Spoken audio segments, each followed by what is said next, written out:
अस्सलाम वालेकुम नाजरीन, उम्मीद है आपको हमारी वीडियोस पसंद आती होंगी। बर वक्त वीडियोस देखने के लिए सब्सक्रिप्शन के बटन को प्रेस करें और बेल आइकन को दबाना मत भूलें।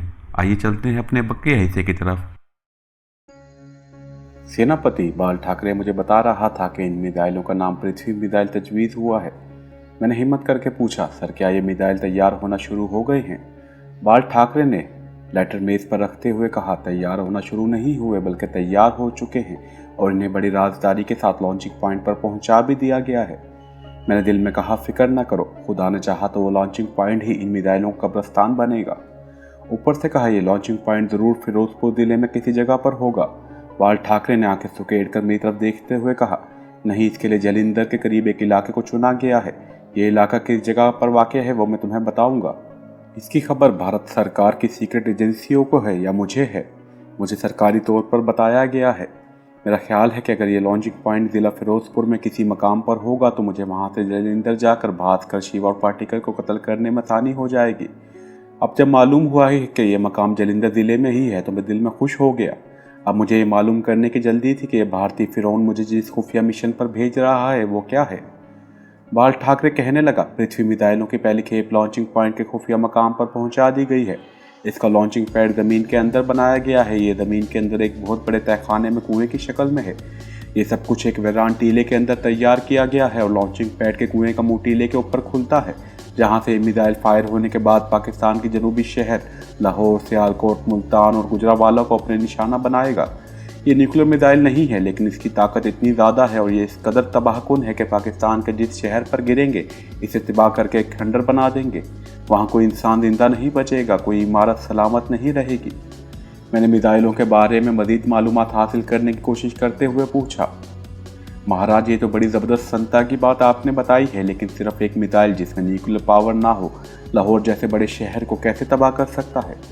बाल ठाकरे की आंखें सुकड़ गईं, चेहरे पर खबासत नुमाया हो गई। कहने लगा, धर्मचंद, भारत साइंस में पाकिस्तान से बहुत आगे है। इन पृथ्वी मिसाइलों में असाबी गैस की भी एक खास मिकदार शामिल की गई है। जहां इन मिसाइलों के धमाके का असर ना पहुंच सकेगा वहां यह असाबी गैस पहुंचकर एक सेकंड में इंसान को मौत की नींद सुला देगी। ये सुनकर तो एक दफ़ा मेरा दिल भी बैठने लगा। पाकिस्तान के इन दुश्मनों ने तो खाकम बदन पाकिस्तान को निस्सो नाबूद करने का नापाक मंसूबा तैयार कर लिया था। अब ये मेरा फ़र्ज बन गया था कि इन मिसाइलों को एक एक करके तबाह करना है, और इसमें मेरी जान ही क्यों ना चली जाए। ऊपर से मैंने बाल ठाकरे की तरफ देखकर खुशी से झूमते हुए कहा, सेनापति जी, मैं समझता हूँ कि ये मिसाइल पाकिस्तान पर जितनी जल्दी हो सके गिरा देने चाहिए, ताकि भारत माता का टूटा हुआ बाजू फिर से जुड़ जाए और भारत फिर से अखंड भारत हो जाए। बाल ठाकरे ने सिगार एस्ट्रे में मुसलते हुए कहा, यह सब कुछ वक्त आने पर और मुनासिब मौके पर किया जाएगा। इसके लिए बांग्लादेश की तरह ज़मीन हमवार की जाएगी। लेकिन इस वक्त जो बात मुझे और हमारे महकमे दिफा को खुफिया एजेंसी को परेशान कर रही है वो ये है कि दुश्मनों को किसी तरह हमारे इन मिसाइलों के मंसूबे और उनके लॉन्चिंग पॉइंट वाले इलाके की खबर हो गई है और पाकिस्तान की खुफिया सर्विस के 2 जासूस जिला जलिंदर के मिसाइलों वाले टीले के आसपास चक्कर लगाते पकड़े भी गए हैं। वो इस वक्त जलिंदर छावनी की जेल में बंद हैं और उनके साथियों के बारे में पूछ हो रही है।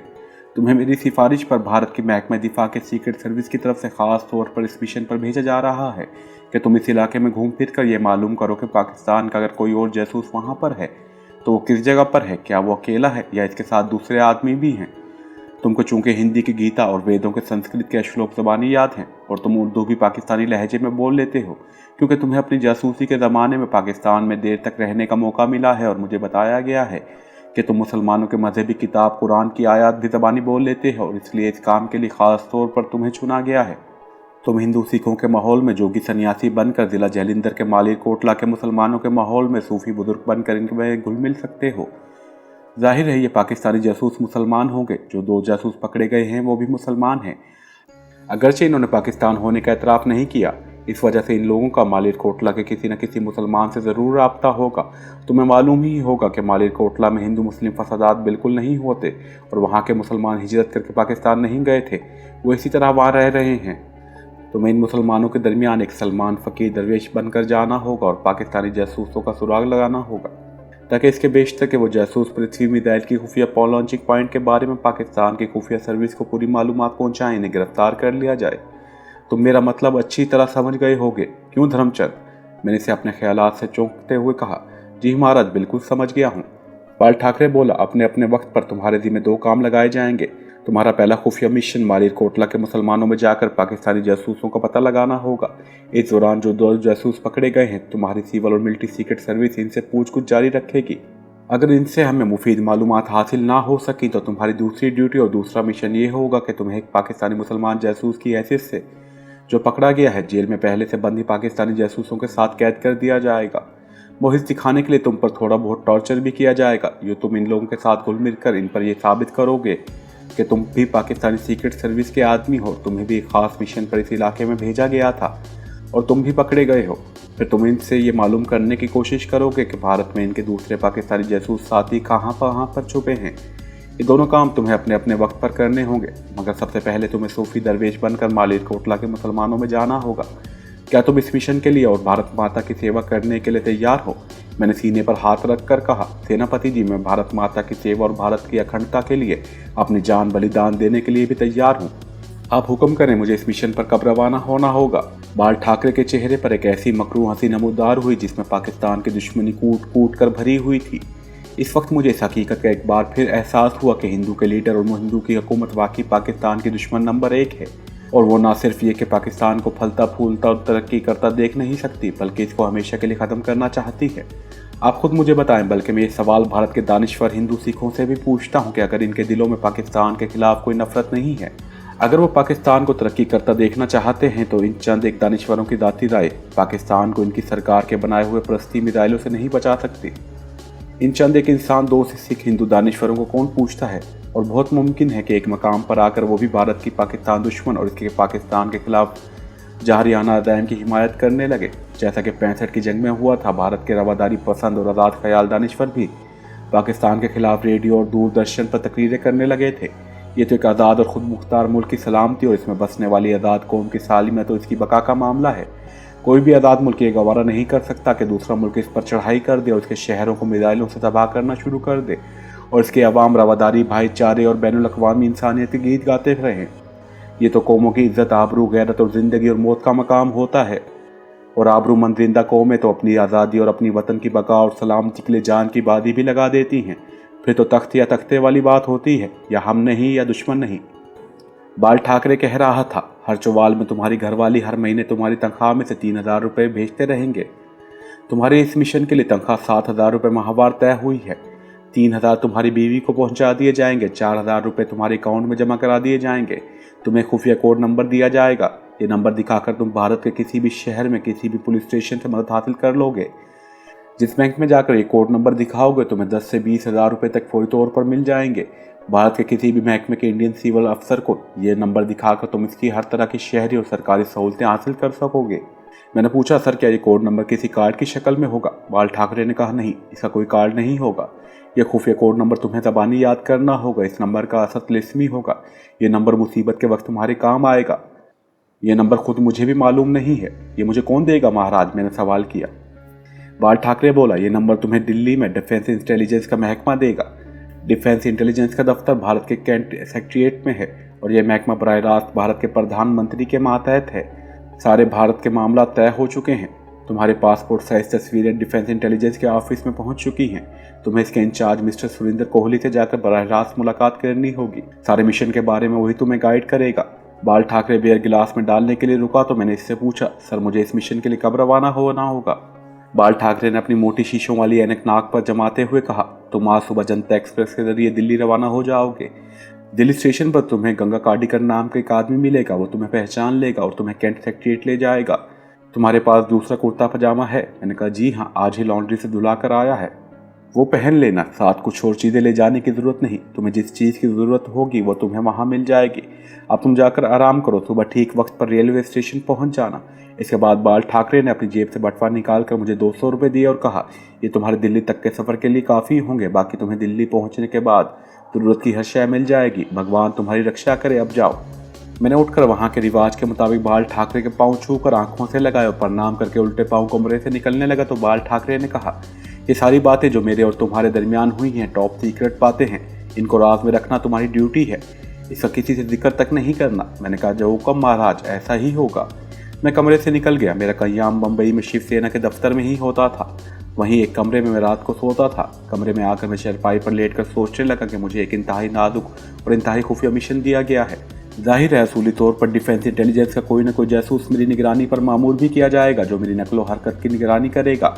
ऐसा आमतौर पर होता है। ये भी मुमकिन था कि इस मिशन के लिए मुझे मेरे पीछे कोई जासूस ना लगाया जाए, क्योंकि मेरा मिशन भारत के अंदर ही था, किसी दूसरे मुल्क में नहीं था।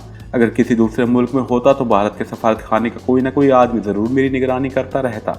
बहरहाल हर किस्म के हालात के लिए निपटने के लिए मैं अपने आप को तैयार कर रहा था। मैंने 2 फैसले दिल में कर लिए थे। पहला फैसला ये था कि मुझे इन दूर मार मिसाइलों की तनसीब और लॉन्चिंग पॉइंट के बारे में पाकिस्तान के खुफिया एजेंसी को मालूमात मुहैया करनी थी, और दूसरा फैसला ये किया था कि पाकिस्तान के खिलाफ इस्तेमाल होने वाली इन मिसाइलों को इनके खुफिया डंप में ही तबाह करना था। मगर तबाह इस तरह करना था कि कोई हादसा मालूम हो या फिर वहाँ के किसी मुलाजिम की गफलत से ऐसा हुआ हो। जैसा कि मैं आपको पहले ही बता चुका हूँ कि पहले से कमांडो ऑपरेशन और इस दफ़ा के ऑपरेशन में मेरा बस यही फ़र्क था कि पहले जो भी करता था ऐलान करता था, अब मुझे अपनी शनाख्त छुपानी थी। यही एक जासूस का खासा होता है और इसी चीज़ की मुझे इस दफ़ा ट्रेनिंग दी गई थी। मुझे काम ऐसे करना था कि मुझ पर किसी को ज़रा सा भी शक ना हो। इसके अलावा मेरा अपना एक मिशन भी था। ये मिशन जलिंदर के बोर्ड वाले मंदिर में पोश सूरत के मुसलमानों के कातिल भास्कर पाटिकर और शिवा को ठिकाने लगाकर सूरत के मुसलमानों के खून और मुसलमान खवातीन की बेहरमती का बदला चुकाना था। मैं ये सारी बातें लाहौर में मलिक साहब और भट्ट साहब को खुफिया ट्रांसमीटर के जरिए पहुंचाने के लिए भी बेताब था, मगर मेरे पास कोई ट्रांसमीटर नहीं था। इसके लिए मुझे अमृतसर अपने आदमी के पास जाना पड़ना था। उस काम के लिए मेरे पास वक्त नहीं था। मलिक साहब और भट्ट साहब का खुफिया कोड और फ्रीक्वेंसी मुझे मालूम थी। मैंने सोचा कि भारत की खुफिया एजेंसियों के मरकज़ में जा रहा हूँ। वहाँ जब भी किसी जगह मौका मिला और कोई ट्रांसमीटर हाथ आ गया तो मैं सारी खुफिया बातें मलिक साहब या भट्ट साहब को पहुँचा दूंगा। इस किस्म की बातों पर गौर करते हुए रात गुजर गई। फिर मुझे नींद आ गई। अगर मुझे ऑफिस का एक मुलाजिम आकर ना जगाता तो शायद मैं सोया रहता और गाड़ी निकल जाती। दफ्तर की तरफ से किसी ने इसकी ड्यूटी लगा दी थी। जनता एक्सप्रेस मुंबई के दूसरे बड़े स्टेशन बोरीबंद से 9:40 पर चलती थी। मुझे 7 बजे जगा दिया गया। मैं उठकर नहाया, शेव की, लॉन्ड्री से आया हुआ खद्दर का साफ कुर्ता पैजामा पहना, गले में कांग्रेसी वर्करों वाला खद्दर का थैला लटकाया। थैले में मेरा टूथब्रश, शेव का सामान और कॉपी पेंसिल थी। 100 के 2 नोट जो बाल ठाकरे ने मुझे दिए थे मैंने कुर्ते की जेब में रख लिए। ऑफिस से निकलकर मुंबई की एक 2 मंजिला बस में बैठा और बोरीबंद पहुंच गया। मुंबई की सुबह मुझे शुरू ही से बड़ी अच्छी लगती थी। भारत का ये शहर अपने मौसम और खाने पीने की वजह से दूसरे शहरों से मुख्तलिफ है। यहाँ की फिजा भी भारत के दूसरे शहरों से मुख्तलिफ है। यहाँ एंग्लो इंडियन और पारसी काफ़ी तादाद में आबाद हैं और मुंबई के गुजराती और मराठा कल्चर के साथ साथ पारसी और एंग्लो इंडियन का कल्चर भी नुमाया नजर आता है। बोरीबंद का स्टेशन जिन लोगों ने देखा हुआ है इन्हें मालूम होगा कि बड़ा शानदार स्टेशन है और यहाँ से भारत के मुख्तलिफ शहरों को गाड़ियाँ जाती हैं। जनता एक्सप्रेस वहीं से तैयार होती थी। 9 बजे खाली ट्रेन आकर प्लेटफार्म पर लग गई। इसमें कोई फर्स्ट, सेकंड, थर्ड क्लास नहीं थी। सारे डब्बों की कुर्सी नुमा सीटें एक जैसी थी। सिर्फ बर्थों की बुकिंग होती थी। ये बुकिंग 3-3, 4-4 दिन की एडवांस होती थी। मेरी बुकिंग ना हो सकी थी। मुझे इसकी ज़रूरत भी नहीं थी। मैं सीट पर ही सो जाने का आदी था। 9:50 पर ट्रेन चल पड़ी। दिल्ली तक का सफ़र काफ़ी तवील था। रास्ते में कई शहर जैसे कि जंगल और दरिया आए। सारा दिन भी सारी रात ट्रेन का सफ़र जारी रहा। दूसरे दिन शाम के वक्त ट्रेन दिल्ली पहुंची। दिल्ली स्टेशन के प्लेटफार्म पर उतरकर मैं एक ऐसी जगह पर जाकर खड़ा हो गया जहाँ से मुझे दूर से देखा जा सकता था।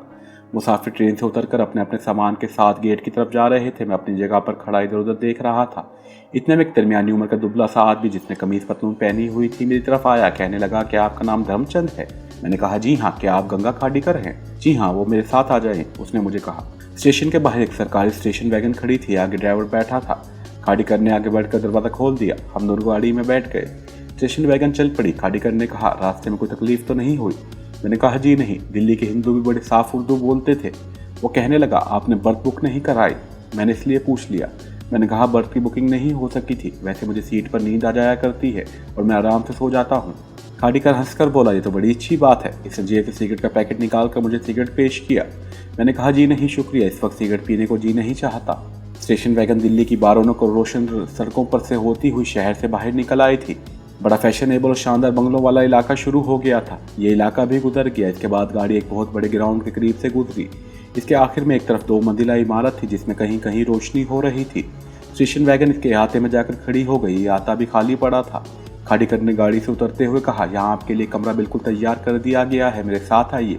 इमारत की पहली मंजिल के कोने में एक कमरा था। खाड़ीकर ने चाबी लगाकर एक तरफ खोला। अंदर से सीलिंग की अजीब सी बू आई। फर्श पर पुराना कालीन बिछा हुआ था। एक तरफ बेड लगा था। सामने 3 आरामदायक कुर्सियां और दरमियान में गोल टेबल पड़ी थी।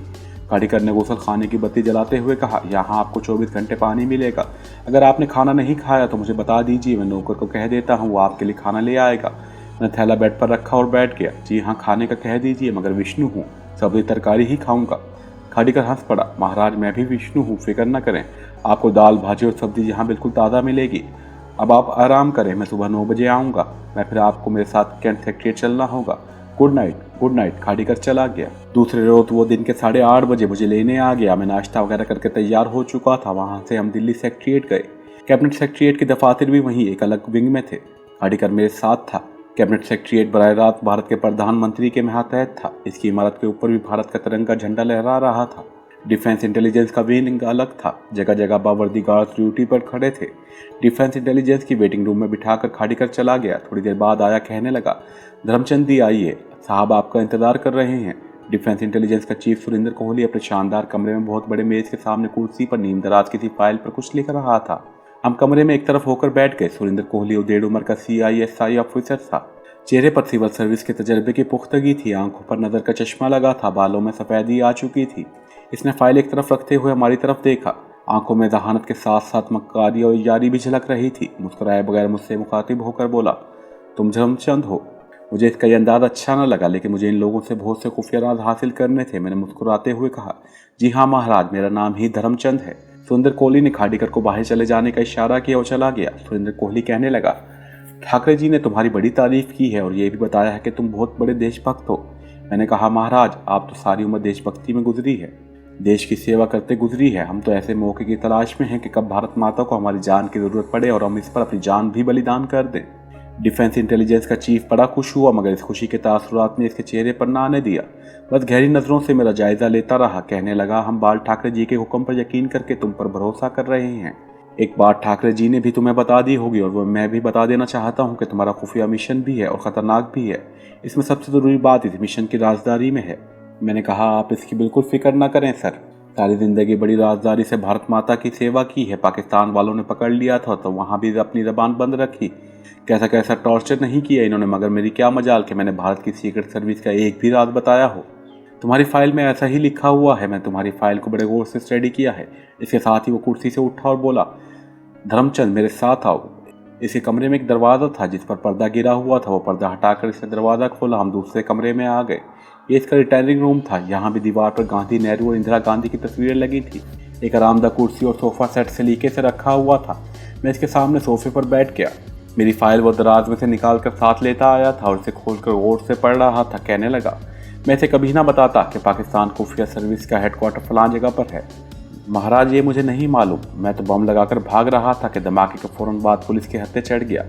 मुझे गोली लगी थी। 1-1.5 माह तक अस्पताल में पड़ा रहा। अस्पताल से फारिग होकर फरार होने की तरकीबें सोचने लगा। एक रोज़ पेशी भुगतने जिला कचहरी जा रहा था कि फरार हो गया। चीफ बोला, तुमने बड़ी बहादुरी का सबूत दिया है, वरना हमारे अक्सर आदमी पाकिस्तान में पकड़े जाते हैं तो बस वहीं कैद में पड़े रहते हैं।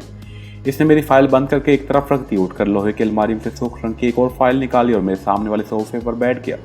फाइल मेरे आगे मेज पर रखकर खोली। एक खास सफ़ा निकाल कर मुझे दिखाया। कहने लगा, ये सफ़ा या प्रधानमंत्री ने देखा है या मैंने देखा है। तीसरे आदमी तुम हो जिस पर सफ़ा ये दिखाया जा रहा है। मैंने देखा कि नीले रंग का तय किया हुआ कागज़ था जो फाइल में लगा हुआ था। चीफ सुरेंद्र कोहली ने इसे खोल दिया। इस पर सफ़ेद रंग की आड़ी तिरछी लकीरें बनी हुई थी। जगह जगह ऐसे इनसे लिखे हुए थे जैसे जमा तफरीक के सवाल जहाल किए हों। कहने लगा, ये जलिंदर से 15 मील दूर अमृतसर की जानिब ज़गैराबाद वैरान टीले का नक्शा है जिसके अंदर हमारे नए दूरमार पृथ्वी मिसाइल लगाए जाएंगे। नक्शे में मुझे कुछ समझ नहीं आ रहा था, मगर जाहिर मैं यही कर रहा था कि मैं नक्शे की एक लाइन, एक जाविये को पूरी तरह समझ रहा हूँ। वहाँ मुझे अपनी फर्जी महारत दिखानी ज़रूरी नहीं थी। मैं ये मालूम करना चाहता था कि असल जगह का नाम क्या है और ये किस गांव के करीब है। मैंने चीफ से पूछा, सर इस जगह के आसपास कोई गांव भी है? चीफ ने नक्शा तय करके फाइल को बंद कर लिया और बोला, इस टीले के दाएं जानिब 3 मील के फासले पर जोगीवाल एक कस्बा है। ये सिख जमींदारों का कस्बा है। इनसे हमें खबरदार रहना है। इन लोगों ने एक बार खालिस्तान के कुछ सिखों को अपने यहाँ पनाह दी थी, जिसके बाद कस्बे के 3-4 बड़े जिम्मेदार गिरफ्तार भी कर लिए थे। तुम्हें तो मालूम ही होगा कि खालिस्तान के सिख पाकिस्तान के हामी हैं और वो हमारे मिसाइलों के अड्डे के खिलाफ जासूसी कर सकते हैं। फौजी पॉइंट ऑफ व्यू से हमारे लिए यही जगह सबसे मुनासिब थी, वरना हम किसी दूसरी जगह मिसाइल फिक्स कर लेते। मैंने कहा, अगर इस कस्बे में कोई ख़ास बात नज़र आई तो मैं फ़ौरन आपको खबर कर दूंगा। मैं इस कस्बे को भी अपनी नज़र में रखूंगा। चीफ ने फौरन कहा, बस हम यही चाहते हैं, तुम्हें मालिरकोटला के मुसलमानों में घुल मिलकर पाकिस्तानी जासूसों की निशानदेही के अलावा सिखों के इस कस्बे जोगीवाल की भी निगरानी करनी होगी। मुझे उम्मीद है कि तुम ये दोनों काम बड़ी खुशअसलूबी से कर सकोगे। इसकी आप फिक्र न करें, मेरी ड्यूटी नहीं बल्कि एक देशभक्त और भारत माता के सपूत की हैसियत से मेरे कर्तव्य भी है। चीफ ने इसके बाद फाइल लोहे की अलमारी में लॉक करके रख दी। इसके दूसरे दराज का ताला खोला, इसमें काले रंग की एक नोटबुक निकाली और मैं करीब आकर बैठते हुए बोला, अब मैं तुम्हें भारत सरकार और अपने प्रधानमंत्री की तरफ से वो खुफिया नंबर बता देता हूँ जिसकी जरूरत पड़ जाने पर जाहिर करने से ये नंबर दिखाकर तुम किसी सरकारी या किसी गैर सरकारी, किसी पुलिस स्टेशन, किसी सरकारी गैर सरकारी बैंक से मदद हासिल कर सकोगे। इंडियन डिफेंस इंटेलिजेंस के चीफ ने कागज़ पर कॉपी में से वो तिलिस्मी नंबर उतार कर मुझे दे दिया। ये नंबर L211/T/T था। मैंने आपको ये नंबर इसलिए जाहिर कर दिया है कि मैं आपको बता रहा हूँ कि अब ये लिए मेरे नंबर बेकार है। हर 2 साल के बाद वहाँ महकमे की तरफ से पुराना नंबर बदल दिया जाता है। चीफ सुरेंद्र कोहली ने कहा, तुम्हें ये नंबर ज़बानी याद करना होगा। ज़बानी याद करने के बाद तुम इस कागज़ को फाड़ कर इसे आग लगा दोगे। इसके बाद चीफ ने मुझे अपना खुफिया और ख़ास टेलीफोन नंबर दिया और कहा, इस नंबर को भी तुम्हें ज़बानी याद करना होगा। इस नंबर पर मुझे तुम मौजूद पाओगे। अगर फ़र्ज़ कर लिया कि मैं नहीं होऊंगा तो तुम इस नंबर पर मेरे लिए पैगाम रिकॉर्ड करवा दोगे। तुम्हारा पैगाम मुझे ज़्यादा से ज़्यादा 5 मिनट के बाद मिल जाएगा। मैं 5 मिनट से ज़्यादा इस खुफिया नंबर से अलग नहीं रहता। इस मिशन के दौरान तुम्हारा सिर्फ मुझसे रब्ता कायम रहेगा। सिर्फ मैं तुम्हें कोई खास ऑर्डर दे सकूंगा या तुम्हारी ड्यूटी में तब्दीली करवा सकूंगा। हमारी सीक्रेट सर्विस का कोई भी आदमी किसी किस्म का कोई ऑर्डर नहीं दे सकेगा, तुमसे किसी किस्म की बात भी नहीं कर सकेगा। इसने मुझे अपना खुफिया नंबर भी लिख कर दिया और कहा, इस टेलीफोन नंबर को भी अच्छी तरह याद करने के बाद आया कर देना, क्योंकि ये हमारी डिफेंस एजेंसी का बड़ा अहम और सीक्रेट नंबर है। मैंने कहा, आप जैसा कह रहे हैं वैसा ही होगा, बेफिक्र रहें। ये बताएं कि मुझे अपने खुफिया मिशन पर किस वक्त रवाना होना होगा। चीफ कुछ सोचकर बोला, क्या तुम पहले कभी मालिरकोटला गए हो? मैंने कहा, मैं पहले इस शहर में कभी नहीं किया, बस जाने का कभी इत्तफाक नहीं हुआ। चीफ मेरी तरफ जरा झुकते हुए कहने लगा, ये मुसलमानों की रियासत का शहर है। मुगलों के ज़माने में इस रियासत के मुसलमान हाकिम ने गुरु गोबिंद सिंह जी के बच्चों के हक में आवाज़ बुलंद की थी जो मुगलों की कैद में थे। इस दिन से गुरु गोबिंद सिंह जी ने ऐलान कर दिया था कि सिख मालिरकोटला की हमेशा हिफाजत करेंगे और यहाँ के मुसलमानों की हर मुश्किल वक्त में मदद करेंगे। चुनांचे जब पाकिस्तान बना और पंजाब में फसादात शुरू हुए तो मशरक़ी पंजाब के हर शहर हर गाँव में सिखों ने मुसलमानों को कत्लेआम किया, मगर रियासत मालिरकोटला के मुसलमानों की पूरी हिफाजत की गई। यहाँ के मुसलमान मालिरकोटला में ही रहे और यहाँ से भागकर पाकिस्तान न गए। मालिरकोटला में सिख हिंदू भी रहते हैं, मगर मुसलमानों की अक्सरियत है और वो अमन चैन से कारोबार करते हैं। हमें यकीन है कि जिन 2 पाकिस्तानी जासूसों को हमने पकड़ा है और उनके साथी या तो मालिरकोटला में किसी जगह मुसलमानों की पनाह में हैं या अगर किसी दूसरी जगह रूपोश भी हैं तो मालिरकोटला में ज़रूर आते जाते होंगे। वहाँ से तुम्हें इन जासूसों का सुराग मिल सकेगा। अगर तुम इनका सुराग ना लगा सके तो इसके बाद तुम्हारे मिशन का दूसरा मरहला शुरू होगा और तुम्हें पाकिस्तानी जासूस जाहिर करके जलिंदर के जेल खाने में कैद में डाल दिया जाएगा। तुम्हें पाकिस्तानी जासूसों में से किसी एक जासूस की कोठरी में बंद किया जाएगा। तुम्हें अपनी महारत और चालाकी से अपने आप को पाकिस्तानी जासूस जाहिर करके जासूस से ज़रूरी मालूमात हासिल करनी होगी। तुम मेरी बात समझ रहे हो ना? बिल्कुल समझ रहा हूँ सर, बिल्कुल समझ रहा हूँ। Very good. Indian defence intelligence. Surendra Kohli उठ खड़ा हुआ। इसने मेरे कंधे पर हाथ रखा और बोला, माय डियर धर्मचंद, यहाँ से तुम हमारे खास आदमी काडीकर के साथ एक खुफिया मकाम पर जाओगे। वहाँ एक खूबसूरत लड़की पार्वती से तुम्हारा तारुफ करवाया जाएगा। पार्वती हमारी सीक्रेट एजेंसी की बड़ी तजर्बेकार और माहिर जासूस है। मालिरकोटले वाले मिशन में वो तुम्हारी मुरीदनी बनकर तुम्हारे साथ रहेगी। खूबसूरत मुरीदनी की वजह से लोग तुम्हारी तरफ जल्दी मुतवज्जे हो जाएंगे और तुम्हारी राह ज़्यादा आसान हो जाएगी। आओ मेरे साथ। हम चीफ सुरेंद्र कोहली के पहले वाले ऑफिस में आ गए। इसने घंटी बजाकर चपरासी को बुलाया और कहा, काडीकर को अंदर भेज दो। मालूम हुआ गंगा काडीकर जो मुझे दिल्ली के रेलवे स्टेशन से अपने साथ यहाँ सेक्रेटरिएट लाया था, दूसरे कमरे में इस वक्त से बैठा हुआ था। वो फ़ौरन आ गया। चीफ कोहली ने इसे कहा, काडीकर अब तुम धर्मचंद जी को पार्वती से मिलाने ले जाओ। फिर मेरी तरफ मुतवज्जा हुआ और कहने लगा, तुम अगर चाहो तो शाम को भी अपने मिशन का आगाज़ कर सकते हो। बहरहाल हम चाहते हैं कि मिशन जल्दी से जल्दी शुरू हो जाए। अब तुम लोग जा सकते हो। मैंने चीफ सुरेंद्र कोहली को प्रणाम किया और इसने मुझसे हाथ मिलाया और कहा, wish you good luck. Ganga Khadikar और मैं वहाँ से निकलकर कैबिनेट सेक्रेटरिएट के कुशादा बरामदे में आए तो खाड़ीकर कहने लगा, हमने पार्वती को ब्रीफ कर दिया है, इसे तुम्हारी तस्वीर भी दिखा दी गई है और ये भी बता दिया गया है कि इसको तुम्हारे साथ मुसलमान मुरीदनी बनकर मालिरकोटला की रियासत में दाखिल होना होगा। मैं सोच रहा था कि अपनी तरफ से ये लोग मुझे पूरी तरह अपने सीक्रेट मिशन में फंसा रहे हैं। इनको मालूम नहीं कि मैं असली धर्मचंद नहीं हूँ, बल्कि एक मुहिब वतन पाकिस्तानी मुसलमान कमांडो हूँ जो पाकिस्तान की सलामती की खातिर इन दुश्मनों के पाकिस्तान के खिलाफ जारियाना अज़ाइम को मलियामेट करने वहाँ आया है। और मैं खुद इनके मिशन में अपने आप को उलझा कर इनके पाकिस्तान दुश्मन राज मालूम करना चाहता हूँ। इन बेवकूफ़ों को तो ये भी मालूम नहीं हो सका कि एक वक्त तक ये मेरी तलाश में ही रहे हैं और शायद अब भी मेरी तलाश जारी हो, क्योंकि मैंने भारत को नाकाबिल तलाफी नुकसान पहुँचाए हैं जिसे भारत अपनी क़यामत तक नहीं भूल सकेगा। मेरा एक मसला जो बहुत ज़रूरी था अभी तक हल नहीं हुआ था। मुझे किसी ने अभी तक ट्रांसमीटर या वायरलेस पर खुफिया कोड के जरिए पैगाम रसानी की बात नहीं की थी। अगर ऐसी बात होती तो मेरे लिए पाकिस्तान अपने दोस्तों को इंडियन मिसाइलों के लॉन्चिंग पॉइंट के बारे में इतला पहुंचाना आसान हो जाती। अगरचे मैं जानता था कि पाकिस्तानी हुकूमत भारत के जारियाना अज़ाइम और उनकी फौजी तैयारियों से गाफिल नहीं है और इन मिसाइलों की रिपोर्ट पाकिस्तान के महकमा दिफा को पहुँच चुकी होगी। इसके बावजूद मैं अपना फ़र्ज़ अदा करना ज़रूरी समझता था और मिशन की पूरी तफसील अपनी हुकूमत तक पहुँचाना चाहता था। मैं इस ख्याल से मुतमईन था कि अभी तो मेरे मिशन का आगाज़ ही हुआ है, आगे चलकर मुझे ट्रांसमीटर की सहूलत भी ज़रूर हासिल हो जाएगी। महकमा डिफेंस इंटेलिजेंस की स्टाफ कार दिल्ली के फैशनेबल इलाके से गुजर रही थी। दिल्ली शहर बहुत फैला हुआ था मगर सड़कों पर ट्रैफिक का हजूम बहुत होता था। जगह जगह हिंदुओं के मुख्तलिफ फ़िरकों के जदीद डिज़ाइन के मंदिर नज़र आते थे। मस्जिद कहीं दिखाई नहीं देती थी। खुदा जाने दिल्ली के किन किन इलाकों से गुजरते हुए हमारी कार एक ऐसे इलाके में दाखिल हो गई जहाँ एक बहुत बड़े मैदान के करीब 2-3 पुराने क्वार्टरनुमा मकान खड़े थे। इन मकानों के बाहर कोई आदमी औरत या बच्चा नज़र नहीं आ रहा था। चारों तरफ सुनसान माहौल था। स्टाफ कार एक मकान के आगे हमें उतार कर दूर नीम दरख्तों के नीचे जाकर खड़ी हो गई। गंगा खाड़ी कर कहने लगा, पार्वती हमारा इंतजार कर रही है, पीछे की तरफ से आ जाओ। क्वार्टरनुमा मकान के पीछे भी वीरानी बरस रही थी। बरामदे में बांस की 2 कुर्सियां पड़ी थी जिन पर गर्द जमी हुई थी। इस तरफ भी एक दरवाज़ा था। खाड़ी कर ने दरवाजे पर आहिस्ता से 3 बार मखसूस दस्तक दी। अंदर से किसी औरत की आवाज़ आई। खाड़ीकर ने मुझे इशारा किया और हम कमरे में दाखिल हो गए। बाहर जितनी वीरानी थी कमरा अंदर से उतना ही आबाद लगता था। बड़ा कीमती सोफा सेट बिछा हुआ था। दीवारें पर पर्दे लटक रहे थे। दीवारों के साथ साफ सुथरा बेड लगा था। कार्नस पर इस जमाने के भारतीय वजीर आजम की तस्वीर के आगे गेंदे के ताज़ा हार रखे हुए थे। टेबल पर गुलदान में मौसमी फूल सजे हुए थे। गोरे रंग के लंबे बालों वाली दरमियाने कद की लड़की ने जो अंग्रेजी किताब पढ़ रही थी उठकर हमारा इस्तकबाल किया। इसका जिस्म मुनासिब था। इसने फिरोजी रंग की सूती साड़ी पहन रखी थी, बालों के रिबन से बांध रखा था। ये लड़की वाकई बड़ी खूबसूरत थी। आंखें बड़ी बड़ी और होंठ आलूचों की तरह थे। खाड़ीकर ने मेरे तारुफ करवाते हुए कहा, यह है श्रीमान धर्मचंद जी और यह है मिस पार्वती जी।